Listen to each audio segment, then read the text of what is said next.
Pamahaw.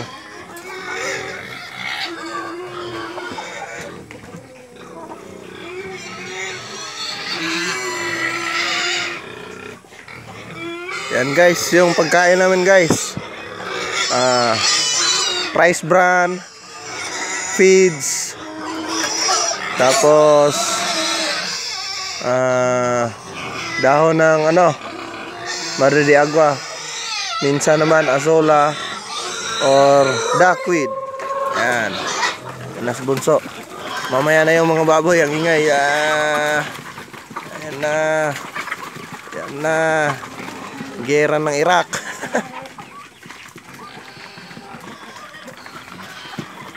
Guys, pakasaya nilang tingnan.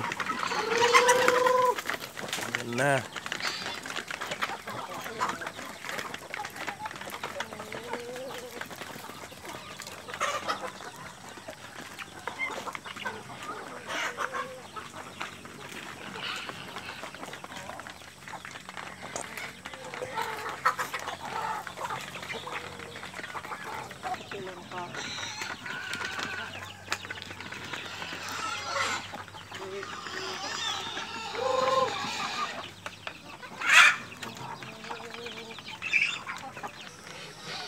So sa ngayon guys, yung naka free range natin, yan sila lahat.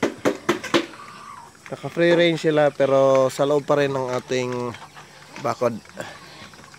Hindi talaga totally 100% na nakakagala sila sa labas. Kasi mahirap na guys. Alam nyo naman yung panahon natin ngayon. Pabugo-bago. Minsan biglang uulan. Minsan taas pa ng init. Ayan. Yan na sila guys. Yan.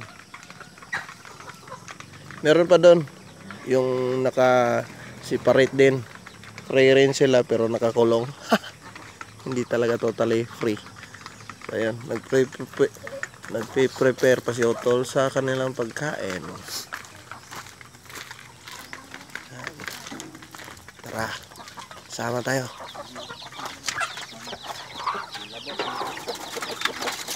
Oh, yan, may mga nakakurong.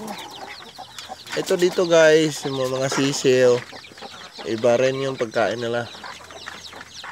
Pure feeds. Dito. Ito, malapit ito i-pick up guys. Yan po. So, ayan na sila guys.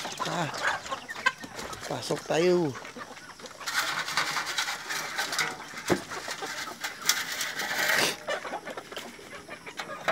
So, free range sila pero nakakulong pa din. Yan o. Tigi 1 kilo na to mahigit guys. Yan, pwede nang ibenta.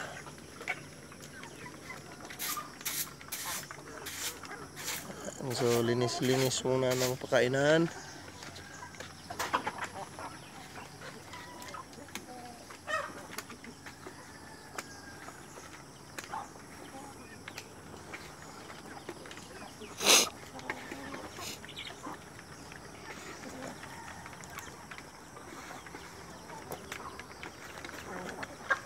So, ito na sila lahat guys. From 3 breeders, 3 babae, 1 lalaki. So, ito na sila lahat. Maliban sa mga pabo natin. So, yung pabo natin, nag-breed na rin. Pero, 2 lang yung nakasurvive na anak. Isa doon. Tapos yung puti. Anak na yan. So, yung breeder yan guys, oh. Yan, tapos ito. So hanggang dito lang guys. Maraming salamat sa panonood at sa pagsama. So ngayon, it's my turn to feed my piggy. Yan o. Bye-bye na guys. Yan na sila. Bye-bye. Peace out.